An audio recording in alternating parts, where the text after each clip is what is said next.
right, everyone. We're going to start with the next set of talks, and it's my pleasure to introduce my co-chair, Kristin Wingfield.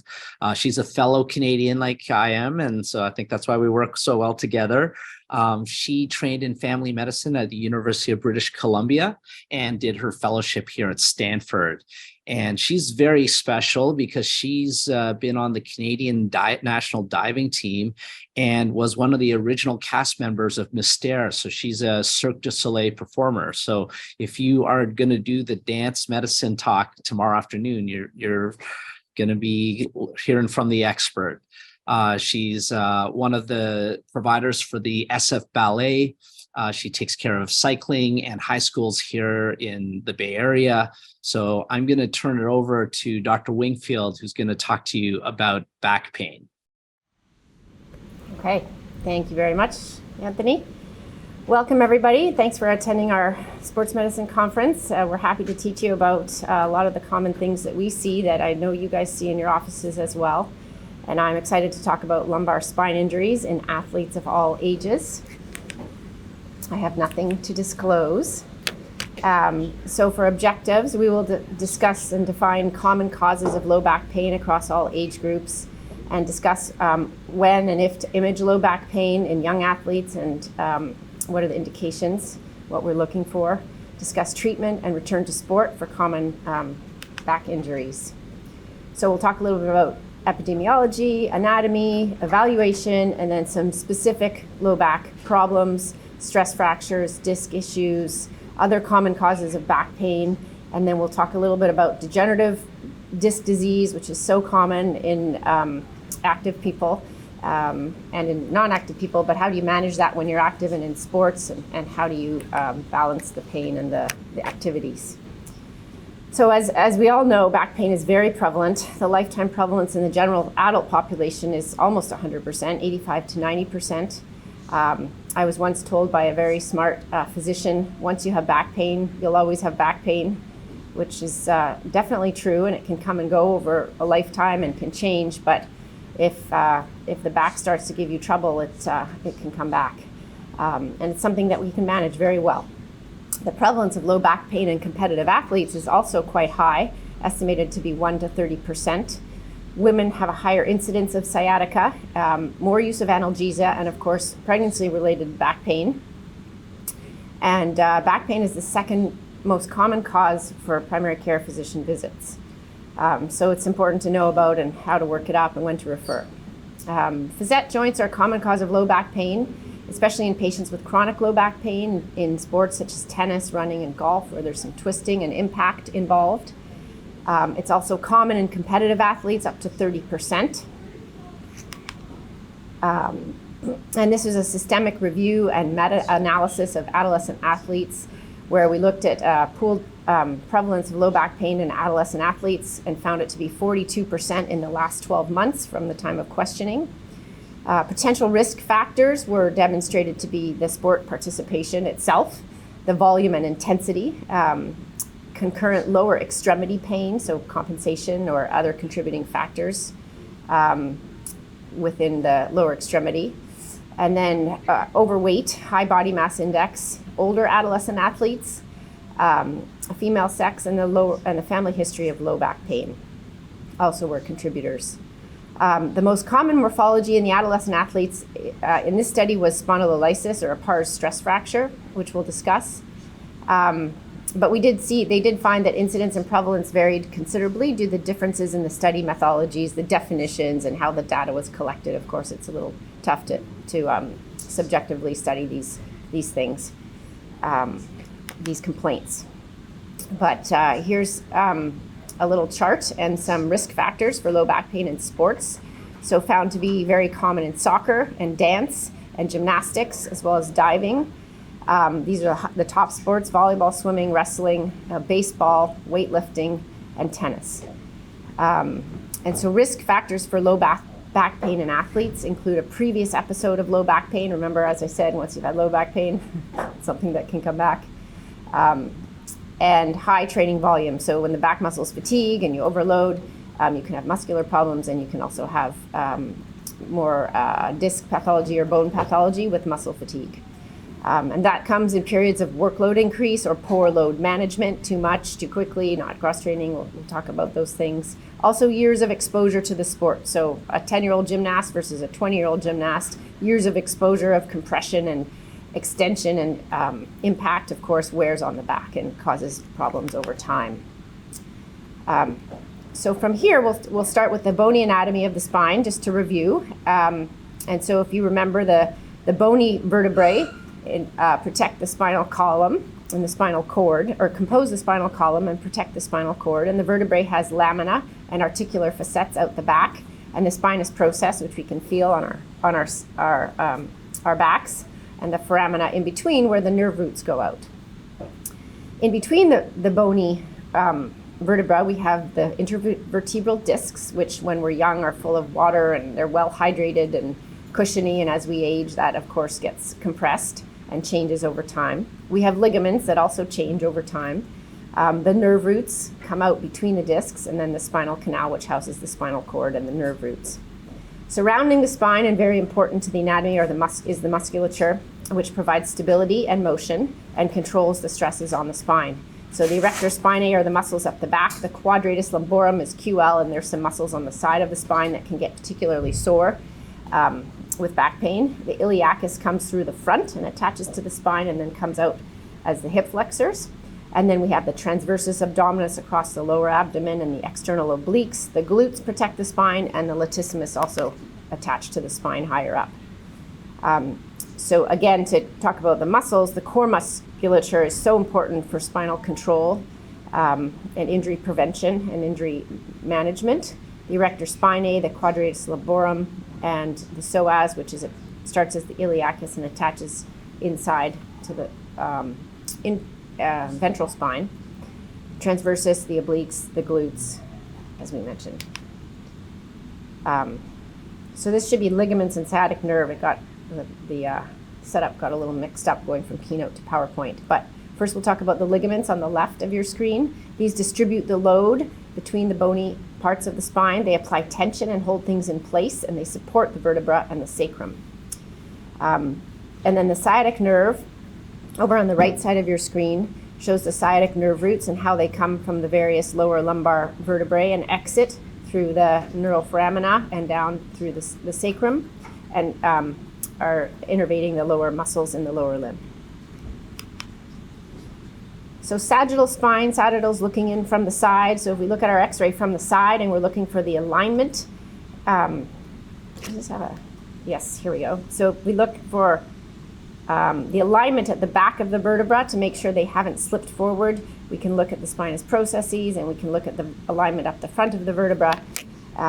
And the lower lumbar, of course, has 5 vertebrae, and then the sacrum, and attaches to the sacrum at the bottom. Sometimes there can be anatomic variants where there's a sacralization and part of the L5 is attached, and that can cause pain and affect injury. And then we have the posterior elements, which include the pedicles, the superior inferior facets, and the pars interarticularis. And so these posterior facets and posterior elements in the spine allow us to extend and twist, and they load bear when we're in extension. So the pars interarticularis is usually, it's a connection in the back of the spine, and it's usually non-weight bearing. But when you extend, you start loading it. So in sports where you're extending and twisting, or just extending and loading, you can wear at that pars interarticularis. Facet joint asymmetry also so asymmetrical changes and then degeneration can lead to disc problems just due to the mechanics in that close environment in the back of the spine. So that was a little anatomy, and now we're going to go on to evaluation. And so I think the number one thing for most problems when people come in is we sort of create a differential in our head based on their age, and sometimes also their activities. But for the spine, it really has a big impact on, age has a big impact on your differential diagnosis, and we always look for red flags. So if we think of the young, pre-adolescent spine, they rarely have back pain, and if they do, it's usually fairly significant, and we are concerned about things such as infection, tumor, trauma, night pain, fevers, other problems. And so we don't typically see that as much in sports medicine, but sometimes we do. I remember once seeing an 11-year-old with sciatica, and was very strange because you don't see sciatica at that age, and she had trouble sitting, and it ended up being a metastasis, and it was very sad. But so if they're young and they're having major back problems, think other things as well. Definitely x-ray, work it up. If we move on to adolescent, that's where we commonly see a lot of complaints, and certainly from trauma, impact, accidents, and then stress fractures is a big one in our athletes. And then we can see mechanical back pain from hyperlordosis, which is a lot of extension or curve in the lumbar spine, or tight hamstrings, or sometimes early scoliosis can cause mechanical back pain, though scoliosis is not typically painful. So we want to look at all of those factors. In adults, we tend to see a lot of muscular pain, strain, pulling a muscle, mechanical problems just from the way they're moving and their muscle imbalances. We commonly see disc injuries, disc bulges, and then we move into arthritis, degenerative disc disease, and the combination, how they all sort of mash together.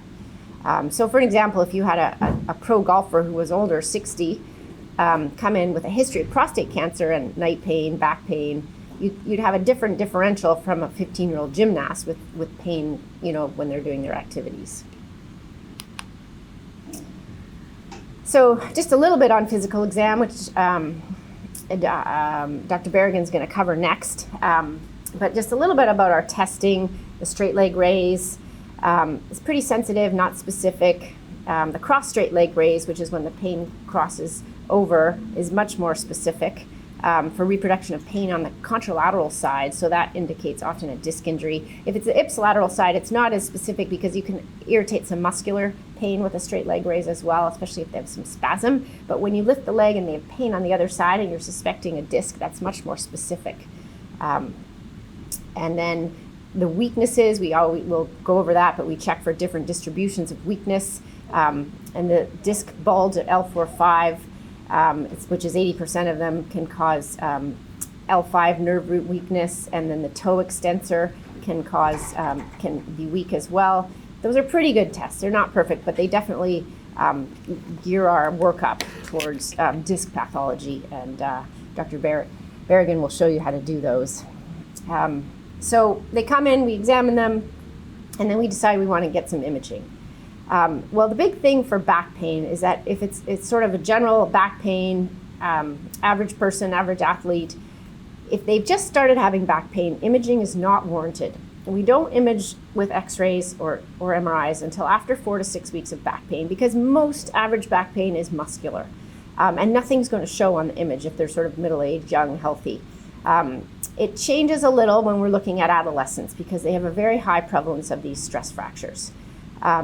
So typically if someone comes in with low back pain and they don't have any red flags, weakness, severe sciatic nerve compression signs, I wouldn't x-ray them right away. I'd treat them with physical therapy. I'd have them come back in 4 to 6 weeks. At that point, if they're absolutely unchanged or they're not getting better or things change, I would consider x-rays and probably an MRI, because the x-ray in a spine problem isn't super helpful for details. It shows the big picture.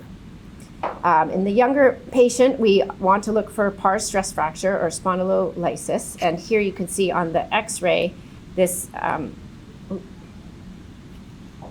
I do something wrong? Oh, there it is. Sorry. There's a picture of a little dog on the x-ray with a red collar around its neck, which is the fracture that we look for. And the thing is, you need oblique views to look for this. There is more radiation with oblique views, so I don't just automatically x-ray the kids. I examine them first, and I only x-ray them if I'm concerned about a pars stress fracture, which we'll talk about, has specific findings. And then I would get oblique views. If they present as sort of disc pain, which is not as common in kids, and some pain on extension, I will get the oblique views because sometimes they mix together. But you want to get the oblique views if you're looking for a pars stress fracture. Oh, that went the wrong. No. 2 most common causes of low back pain in athletes are the pars stress fracture with or without spondylolisthesis, which is when you have a bilateral and the alignment changes and the vertebra can slip forward due to the little fractures in the pars, and degenerative disc disease. We see degenerative disc disease even in younger athletes in sports like rowing and football and gymnastics, where there is a lot of compression on the back. So just because you're young doesn't mean they can't have some that's causing pain. And this is a nice table just to think about all the different parts of the anatomy that can cause pain: muscle, ligament, bone, the pars stress fracture, the discs. Adolescents can have growth plate or ring apophyseal pain injuries, which is sort of a diagnosis of exclusion, but they can have injuries there. Stress fractures in the sacrum and other parts of the spine, which are not as common. Infection, tumors, mechanical, sacroiliac, sacralization of the lower vertebra. And then think of the adjacent organs: kidney disease, rarely aneurysms, things like that. Hip pathology kind of intertwined with spine, and we often examine both together to try to differentiate. So we're going to talk a little bit about spondylolysis and growing spines, or pars stress fractures. So young spines are susceptible to the loading forces at this ring apophysis, which is sort of the growth center of the vertebra, and it sandwiches the discs. And so often you see changes on that on imaging, MRIs, and those are Schmorl's nodes, and those changes can persist into later life. That can be a source of pain, but it's a diagnosis of exclusion. And so when they're very inflamed, if you see changes, that can be the source of pain, but you also want to make sure they don't have something else. And the most common thing to want to rule out is a pars interarticularis stress fracture. So the yellow arrow points to the pars joint. It's a sagittal view, so it's one-dimensional, but these pars joints are at a diagonal, and if you have an injury on both of them, bilateral sides, and the pars fractures, you lose the stability, the bony stability of the spinal column. That's why we were worried about them, and that's why we treat them.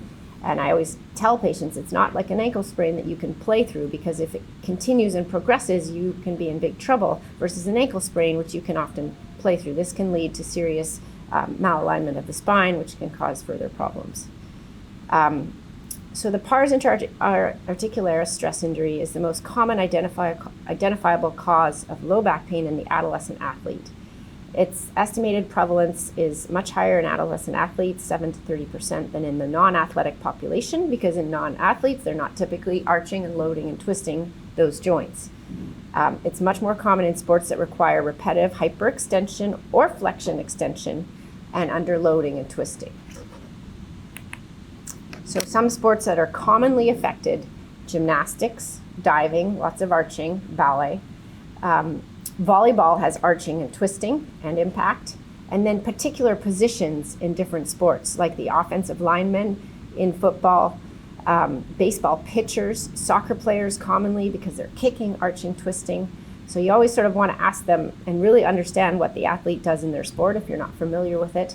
And just different positions that they play and where the cause of pain might be coming from. This is just a nice little chart, and if you look at the far column on the right, the percentage with spondylolysis, that shows the percentage of athletes in that sport that presented with a stress fracture, and this is from 1990, so an older study. But it just gives you an idea: common in diving, and then sort of fairly common wrestling, weightlifting at this time, track and field, and then these are all the sports that definitely can present with it. So just keep those in mind. So this is a nice sagittal view of the X-ray showing a big crack down at the bottom in the pars L5, which you can see down here where the arrow is, as opposed to the vertebrae above that's intact. So this is a stress fracture. It presents often as low back pain, not typically with radiation, usually worse on one side, but can present bilaterally. Typically it's worse on one side, but sometimes it's both. It's worse with back extension. So you always want to put them into back extension, and then we do something called a one-legged extension test, where we check each side in extension on one leg.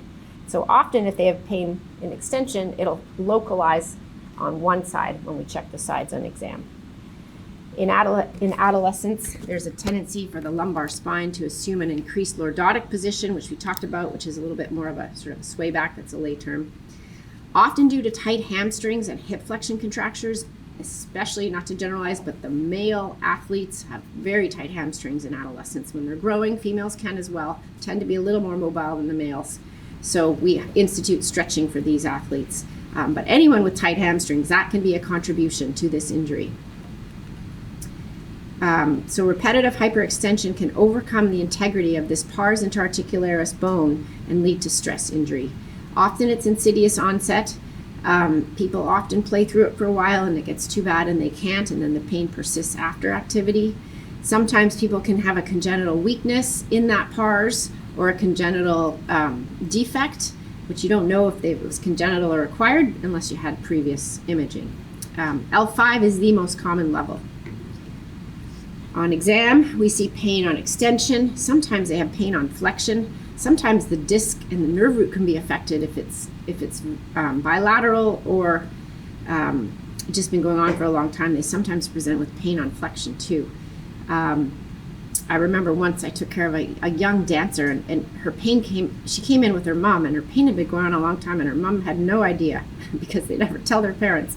And she had a bilateral and a little slippage, and she had all this pain on flexion and radicular signs and pain on extension. And when I was examining her poor mother just couldn't believe it. She had no idea her daughter was dancing through all this pain for so long. So the longer they work through it, the worse it gets. Routine imaging, non-specific low back pain in the athlete is not indicated. However, this is specific low back pain with extension. You want to get an x-ray and think about imaging if you're suspicious. So x-ray, MRI, sometimes we'll do CT scan to better delineate if there's a fracture or if there's bilateral fractures. MRI isn't as great for seeing that little fracture. It's great for seeing the edema. Sometimes a SPECT CT. You can often order just a limited thin slice CT at that level. If you have the MRI, you want to just really look at that fracture at, say it's L5, you can ask for thin sliced L5 CT, and then you can use that to look for healing later if you need that for return to sport, if they're having persistent pain. So this is a little bit about advanced imaging. This is a nice picture of an MRI up here with the red arrow showing the white bone edema in that pars area on the sagittal or side view. And then in the bottom we have a CT scan showing this fracture, this defect, which looks very clean, and then sclerosis on the other side. So you see this fracture line on one side and sclerosis, reactive sclerosis, meaning there's something going on at that right side as well. So management and return to sport. The goal is obviously to alleviate pain. These will get better with rest, and then the athlete can go back to sport. We want to achieve, if possible, bony union. So if they have fractures, we would like that fracture to heal. They don't always heal. The pain can go away, and you can have a fibrous union, and they can still go back to sport, but you have to be very careful to educate them on the risks that could get re-injured and come back. So they have to continue their stretching program and their core program and watch for back pain.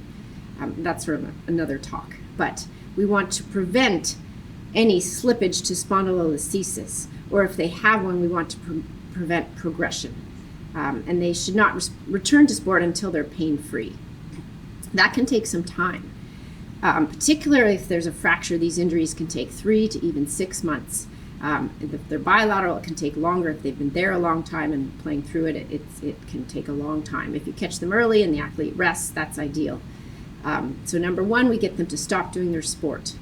If they're really sore or they have a bilateral, I would maybe put them in a brace. That's a little controversial. I'll show you a study that after this, but the brace can help if they're quite sore and they're having trouble limiting their activities, or it just can help relieve pain, and you can brace them for the first 4 to 6 weeks. Anything to avoid extension. You want to talk to them about sleeping on their stomach. Swimming's not great because they're in extension. Not doing upper body weights where they're extending their spine. So you have to think about all these things. All the places they can extend their spine is going to irritate that area. We start physical therapy usually when they're acute and sore. I don't start physical therapy. I rest them first, maybe give them some hamstring stretching. Then as they start to get better, we start to remove the brace and start very gentle core strengthening. And once they're pain-free, we do aggressive strengthening before return to sport. So this is an older study from the American Journal of Sports Medicine that looked at adolescent soccer players with pars stress fracture in their lower spine. They retrospectively were assigned to 4 treatment groups, and they looked through and they found the groups were no sports plus brace, no sports and no brace, or sports plus brace and sports plus no brace. And what they found was the best results were in those that stopped sports for 3 months. So really it takes about 3 months. And the brace didn't seem to matter. Again, that's an individual thing. But we really want to get them hamstring stretching to loosen up the hamstrings, and that's something they should continue for a long time. We want to work on core stabilization, and they will also want to continue this for a long time, and that can progress through. So I'm just going to check my time here. All right, so I'm going to move along quickly. Common tennis injuries, there's a list. They can be anything. Tennis is very hard on the back, as you can see in that picture. Lots of extension or twisting. You can have disc injuries, muscle injuries, and in older tennis players, you can have the complications of degenerative disc disease. Similarly, in golf, there's more twisting and a little bit of impact. You can have muscle problems, disc injuries, and some stress fractures. Running and skiing, you're loading the back and the facets with twisting and impact, so you can have the disc injuries, sciatica, and mechanical low back pain. Any localized low back pain without sciatica, you start to think of what's in there. Muscles, facets can be irritated, SI joints, and then you think about the pars fracture. Usually younger athletes have the mechanical problem or the pars, and the older athletes have the degenerative, but that's a generalization. And then it can cross over. Contributing factors, pelvic malalignment, leg length discrepancy, core weakness, tight hamstrings, as we discussed, and overtraining and not cross-training.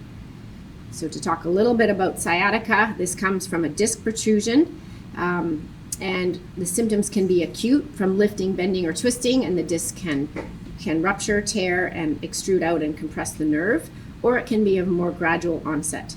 Typically, in this problem, the leg pain is worse than the back pain. Sometimes people don't even have back pain. They just have leg pain, and they can't believe it when you tell them it comes from their back. They can have numbness, tingling. They can have focal weakness, which Dr. Berrigan will show you how to determine. And the pain is often aggravated by coughing, sneezing, straining. Often lying on their back at night will bring it on, and sitting will definitely bring it on. Treatment is multimodal. Education is key because these take a long time to get better. You want them to be active but not doing activity that hurts. You talk to them about sitting less, taking breaks, doing their core exercises. We can do NSAIDs and medication combined with physical therapy. If that's not working, they have severe leg pain, we can do epidural injections, and rarely surgery is indicated. So kind of along those lines, the degenerative disc disease in the aging spine can also produce some of those symptoms. This is desiccation of the nucleus of the disc, and you get all these changes with aging and compression. As we age, we get shorter, our discs compress and dry up a little, and that causes some buckling of the annulus, some ligamentum thickening, facet thickening, which encroaches on that spinal canal.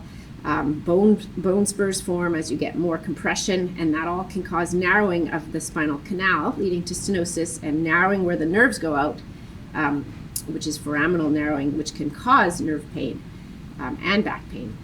So you can back pain and leg pain can be worse with sitting or with activity, can be worse with downhill extension activity, versus in young people, the disc bulges tend to be worse with sitting. You can come with numbness or tingling in the legs. And as I said, in the young athletes, we often use extension to treat the disc bulges, but as you get more compression in the back of your spine and the facet joints and more narrowing and stenosis, that extension can bring on pain in older athletes with degenerative disc disease. So you want to make sure the therapists know the difference and are treating them with the right treatment, which can involve a lot of lifestyle modification, activity. You can live with this, you can manage it.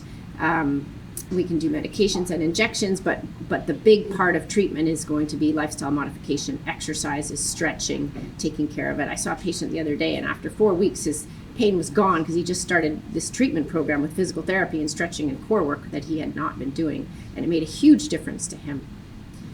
So in summary, back pain and injuries are very common in athletes. We start with our differential by age, and we look at history and activity levels as part of that diagnosis. We try not to image early back pain that is nonspecific. And then we treat with activity modification, lifestyle modification, lots of education on stretching, strengthening, getting something that will work for the person, not just 20 exercises that they won't do, learning how to integrate treatment into their life so they can be active and still take care of their back and do core work and stretching. And then we look at what caused it if it's a younger athlete, mechanical errors. So here we have a quick question. Which of the following imaging techniques would you order for an 18-year-old soccer player with right-sided low back pain for 4 weeks? not sure if we have a survey for this one, so I'll just address the answer. So you certainly on first visit would address it with an x-ray. If they were pretty sore, you would immediately go to MRI as well, especially if your exam correlated with spondylolysis or pars stress fracture. That's it. Thank you. We'll take some questions and then we'll move on to the back exam with Dr. Berrigan. Great. Well, we have a couple of minutes for questions for Dr. Wingfield, so please feel free to put them in the Q&A and we'll ask them. But we'll start with one question that was asked, Dr. Wingfield. Can you comment more about work-related back injuries? You talked a lot about athletes. Are there any considerations, because a lot of the people out there are taking care more of work-related back problems? Yes, sure. So that's can be tricky to treat because athletes are all about doing recovery and rehab, and so they can get back to their sport. And when you're looking at work-related injuries, people are working, and it's hard to take time off work. It's hard to modify activity because the work-related activities come from overuse. Say a car mechanic, it's hard for them to take time off. It's hard for them to stop what they're doing, or somebody who's working up on a ceiling or doing physical labor. So you have to address you try to address as much as you can some of their mechanics and what they're doing. You can use back braces. You really try to get them to buy into doing exercises because that can help getting stronger so they can support their back in the positions that they're in or the jobs that they're doing. So I think a lot of it's education, working with a physical therapist if they have to take some time off work to calm it down, and then easing them back in. And getting them stronger so they can manage it, and you can use medications in that time, and then if possible getting them to work less part-time, easing in, strengthening, trying to address their mechanics, address their job situation. Yeah, it's a tricky one because you have to balance the lifestyle and the work with the rehab and the treatment. Okay, we had a question that you commented about flexion and extension exercises, and sometimes you'll focus that based on the age of the patient. Can you clarify? Sure. So if you have, disc bulges and herniations and extrusions, they peak in sort of 20s, late 20s, and it's sort of younger age group, and then in an older age group. And so in that younger age group, and I know because I had them in my younger age, they present as, severe sciatic pain, can't sit down, the classic, like pain down my leg, can't bend over. Those injuries are treated with, so there's something called McKenzie style. There's extension exercises where you do some traction and it kind of helps to help the disc. It unloads it.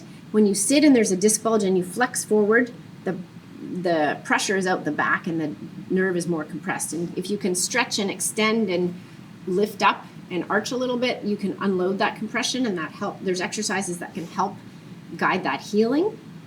As you get older and the spine gets older, you get more arthritis and degenerative change in the facet joints and the posterior elements at the back of the spine.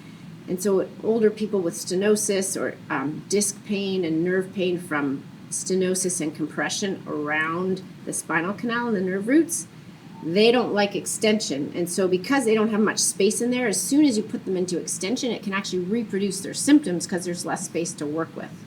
So we just want to be careful that we're not giving them those extension exercises, even if they have the classic sort of nerve root pain. You want to do more neutral spine and core stabilization and stretching. So it has to be a little bit individual.